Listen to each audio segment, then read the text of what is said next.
Make sure you subscribe to Just the Chords to get access to our full chord library and all the videos in it. Today we are talking about our friend D sharp, or as you'll also see, it can be called E flat.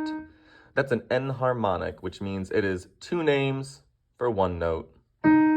So today, whether we're talking about D sharp or E flat, it's all the same. We'll be using some of these other enharmonic note names throughout. So I want to start on a E flat, G, B flat. That's right, E flat, G, B flat for our main E flat triad.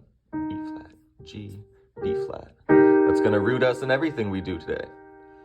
All right, second note up from that E flat, let's add an F for an E flat 2.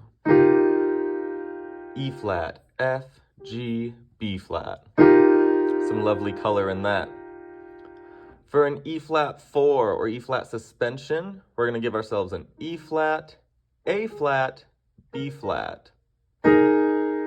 Nothing in between. Take out that third note, it's suspended, E flat, A flat, B flat. Leave us one more. All right, if we want to do just a fifth, an E flat 5 or a D sharp 5, we're going to go to D sharp and A sharp or E flat and B flat. Power chord, nothing else in between.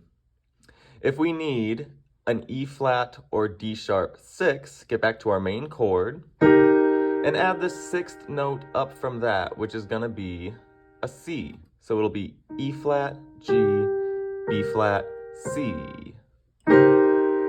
Ooh, I like that. And if we need to add a seventh, we're gonna add the seventh note up from E flat or D sharp, which is D flat or C sharp, because it's still a whole step away from that original root.